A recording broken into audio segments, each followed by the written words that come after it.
Hello बच्चों, मैं हूं ब्रिजलाल सर।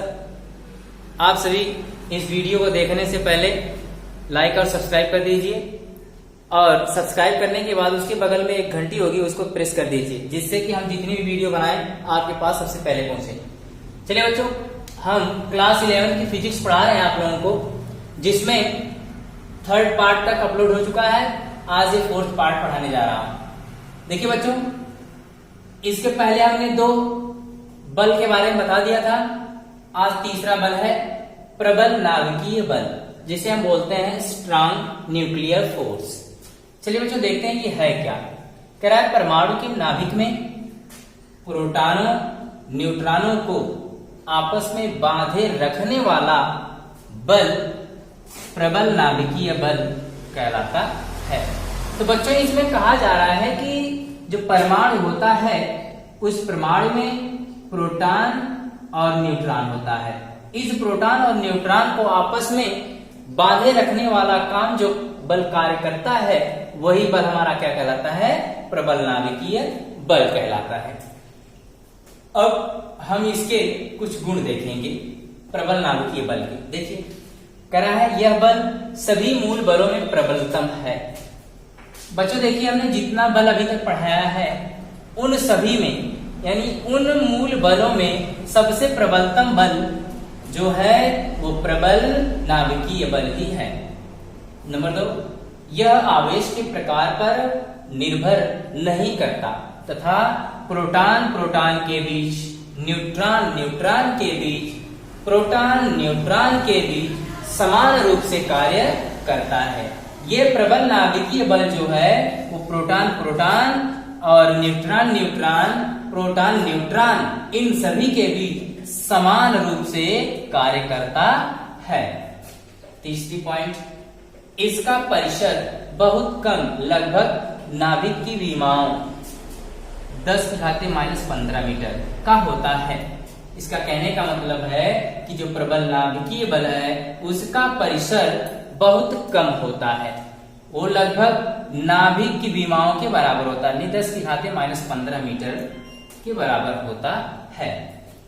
चौथा देखिए, यह बल नाभिक के अस्थायित्व के लिए उत्तरदायी माना जाता है। अस्थायित्व का मतलब है बच्चों, ये जो नाभिक होता है इसका अपना अस्थायित्व स्थापित करने के लिए प्रबल नाभिकीय बल ही कार्य करता है। इसी की वजह से ये अपने स्थान पर दृढ़ रूप से बना रहता है, विचलित नहीं होता है। फाइव देखिए, इलेक्ट्रॉन इस बल का अनुभव नहीं करता। प्रोटॉन न्यूट्रॉन इसी बल के द्वारा बने रहते हैं। बच्चों लेकिन एक बात ध्यान देना, इस 5वीं पॉइंट में कहा है कि ये इलेक्ट्रॉन जो है वो इस प्रबल नाभिकीय बल का अनुभव नहीं करता। हमारे कहने का मतलब है कि इलेक्ट्रॉन पर प्रबल नाभिकीय बल का कोई असर नहीं होता है, तभी तो वो फ्री माइंड से चक्कर लगाता रहता है। चलिए आगे देखते हैं। तो बच्चों ये रहा हमारा तीसरा बल। अब चौथे बल पे आ जाते हैं, दुर्बल नाभिकीय बल, वीक। बच्चों अब देखते हैं हम चौथा दुर्बल नाभिकीय बल, वीक न्यूक्लियर फोर्स। दुर्बल नाभिकीय बल केवल निश्चित नाभिकीय प्रक्रियाओं जैसे किसी नाभिक के बीटा क्षय में प्रकट होते हैं। ये दुर्बल नाभिकीय बल जो हैं वो किसी नाभिक के बीटा क्षय में प्रकट होते हैं। चलिए बच्चों, अब हम देखते हैं इसके गुण, दुर्बल नाभिकीय बल के गुण। पहला है, यह कुछ मूल कणों विशेषकर इलेक्ट्रॉन एवं न्यूट्रॉन के बीच लगता है। यानी ये दुर्बल नाभिकीय बल जो है वो मूल कणों जैसे इलेक्ट्रॉन और न्यूट्रॉन इनके बीच लगता है। देखिए, बीटा क्षय नाभिक एक इलेक्ट्रॉन तथा एक अनावेशित कण न्यूट्रॉन उत्सर्जित करता है। कहने का मतलब क्या है? बीटा क्षय जब होता है उस समय नाभिक एक इलेक्ट्रॉन तथा एक अनावेशित का मतलब न्यूट्रॉन पर कोई चार्ज नहीं होता है, ये चार्जलेस होता है, इसलिए इसको हम क्या बोले हैं? अनावेशित। न्यूट्रॉन उत्सर्जित करता है। दूसरा है दुर्बल नाभिकीय बल, गुरुत्वाकर्षण बल जितना दुर्बल नहीं होता, यानी दुर्बल नाभिकीय बल जो है गुरुत्वाकर्षण बल जितना दुर्बल नहीं होता, परंतु प्रबल नाभिकीय तथा विद्युत चुंबकीय बलों से काफी दुर्बल होता है। बच्चों देखिए यहाँ पर कुछ बातें क्लियर हो रही हैं कि दुर्बल नाभिकीय बल जो है वो गुरुत्वाकर्षण बल से अधिक प्रबल है, परंतु प्रबल नाभिकीय बल और विद्युत चुंबकीय बल से काफी दुर्बल का मतलब बहुत अधिक कमजोर है, दुर्बल है। तो इसका मतलब ये हुआ कि गुरुत्वाकर्षण बल इस प्रबल नाभिकीय और विद्युत चुंबकीय दुर्बल नाभिकीय बलों से भी कमजोर है। अगली पॉइंट देखिए, दुर्बल नाभिकीय बल का परिसर अत्यंत छोटा है, यानी बहुत छोटा, 10⁻16 मीटर कोटि का है। यानी दुर्बल नाभिकीय बल का जो परिसर है वो प्रबल नाभिकीय बलों के परिसर से भी कम होता है। देखिए यहाँ पर 10⁻16 मीटर है, यहाँ 10⁻15 मीटर है, तो है क्या, यानी इससे भी कम इसका परिसर है दुर्बल नाभिकीय बल का।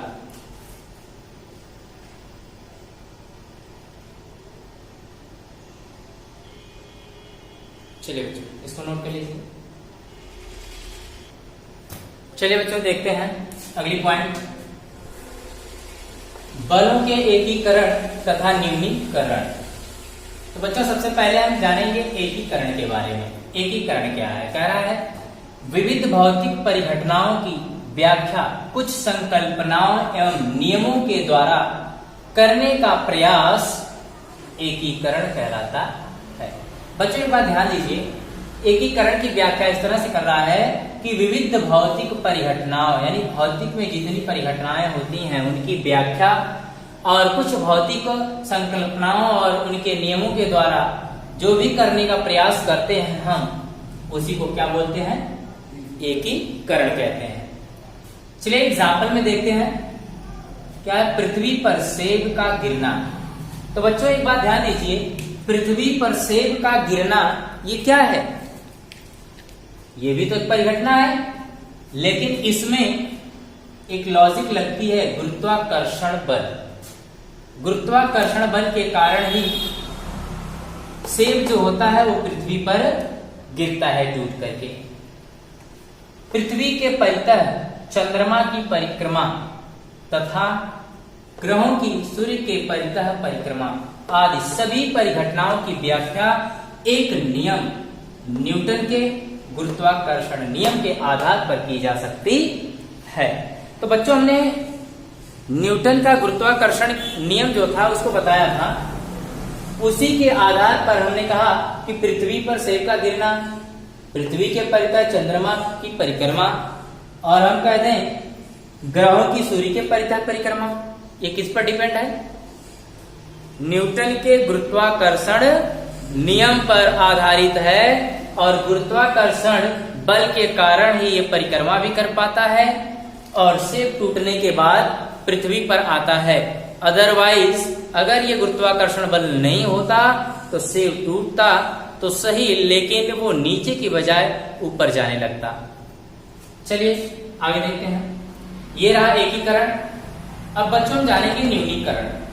न्यूनीकरण की बात देखते हैं, किसी अपेक्षाकृत बड़े अधिक जटिल निकाय सिस्टम के गुणों को इसके अवयवी सरल भागों की पारस्परिक क्रियाओं तथा गुणों से व्युत्पन्न करना न्यूनीकरण कहलाता है। बच्चों जरा ध्यान दीजिए, इसमें क्या कह दिया? करा किसी अपेक्षाकृत बड़े अधिक जटिल निकाय के गुणों को, जटिल निकाय के गुणों को इसके अवयवी यानी कंपोनेंट जो होते हैं, इसके कंपोनेंट घटक जो होते हैं, सरल भागों की पारस्परिक क्रियाओं तथा गुणों से व्युत्पन्न, इनके गुणों से व्युत्पन्न जो कह रहा है, गुणों से व्युत्पन्न करना न्यूनीकरण कहलाता है। हमारे कहने का मतलब कि कोई भी अपेक्षाकृत कोई भी जटिल पदार्थ है उसको उसके गुणों पर, उसके घटकों पर, सरल भागों की पारस्परिक क्रियाओं और उसके गुणों से व्युत्पन्न करना ही न्यूनीकरण कहलाता है। चलिए देखते हैं अगली पॉइंट क्या है। प्रकृति के मूल बलों का एकीकरण। प्रकृति के मूल बलों का एकीकरण देखते हैं। भौतिक विज्ञान की महत्वपूर्ण उन्नति प्रायः विभिन्न सिद्धांतों तथा प्रभाव क्षेत्रों के एकीकरण की ओर ले जाती है।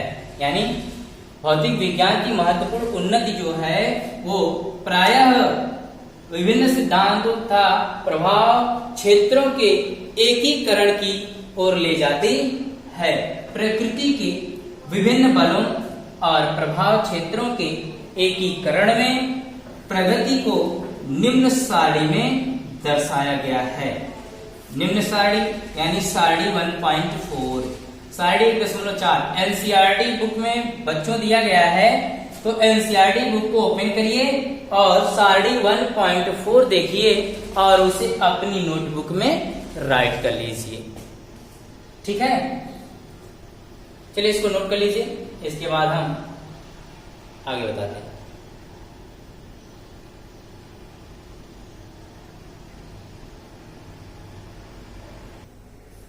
चलिए प्यारे बच्चों देखते हैं संरक्षित राशियां।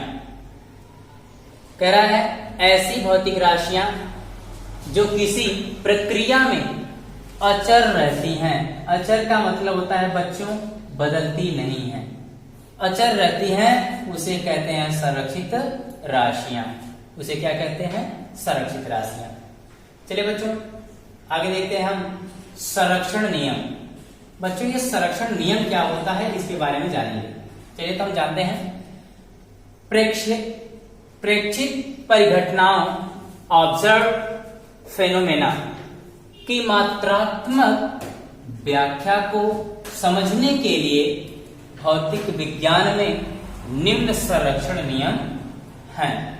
तो बच्चों एक बात ध्यान देना, संरक्षण नियम कई प्रकार के हैं भौतिक विज्ञान में।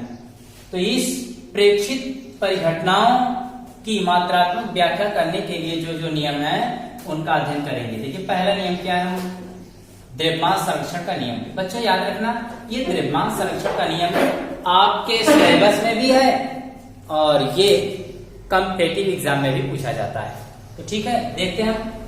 करार द्रव्यमान संरक्षण किसी भौतिक या रासायनिक परिवर्तन में द्रव्यमान ना तो पैदा होता है और ना ही नष्ट होता है, अर्थात द्रव्यमान हमेशा क्या रहता है? संरक्षित रहता है, परिवर्तित नहीं होता है। तो बच्चों याद रखना, कह रहा है किसी भौतिक या रासायनिक परिवर्तन में द्रव्यमान ना तो पैदा होता है और ना ही नष्ट होता है।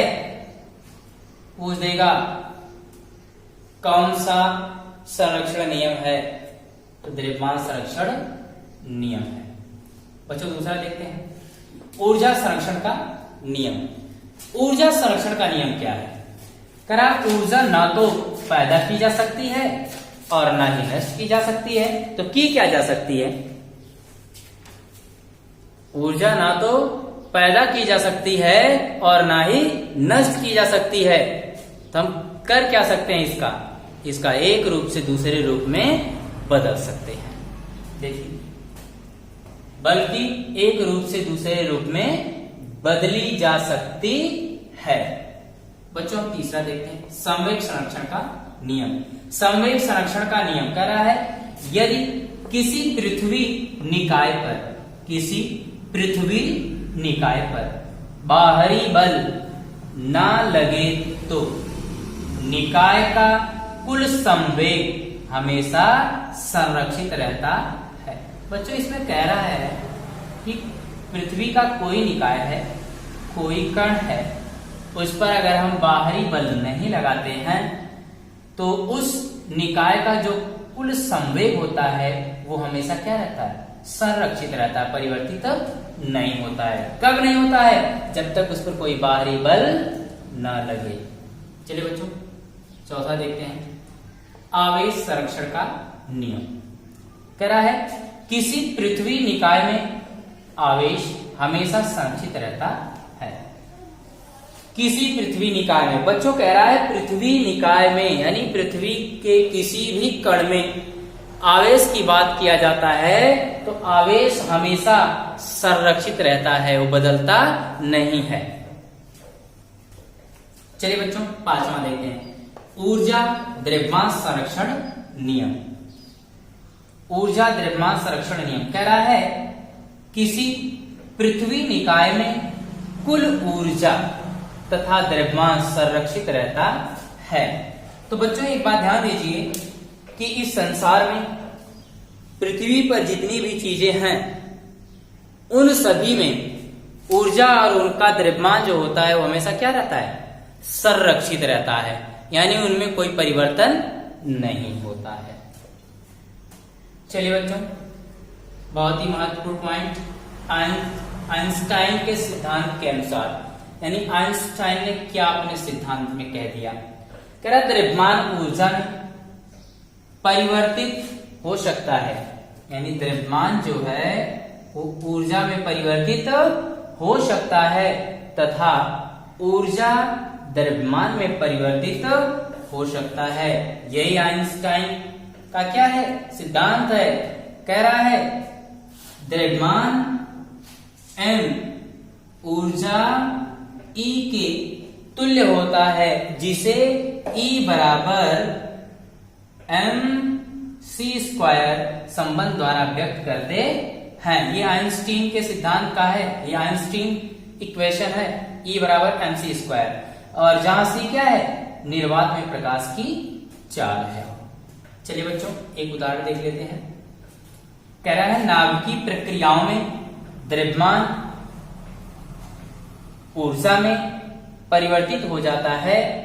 यह वही ऊर्जा है जो नाभिकीय शक्ति जनन तथा नाभिकीय विस्फोटों में मुक्त होती है। तो बच्चों हमारे कहने का मतलब है कि नाभिकीय प्रक्रियाओं में द्रव्यमान को जब ऊर्जा में परिवर्तित करते हैं तो ये ऊर्जा नाभिकीय शक्ति जनन और नाभिकीय विस्फोटों में मुक्त होती है, ये वही ऊर्जा है। इसके कहने का मतलब यही था। तो बच्चों आज ये आपका फर्स्ट चैप्टर समाप्त होता है।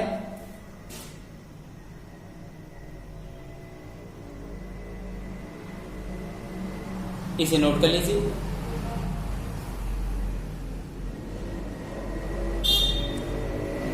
तो मुझे उम्मीद है आप सभी को पसंद आया होगा, समझ में भी आया होगा, और आप लोग इसको एक बार नहीं कई बार देखते रहिए जब तक समझ में न आए, और इसे नोट्स बना करके अपना रख लीजिए और हमेशा पढ़ते रहिए। धन्यवाद।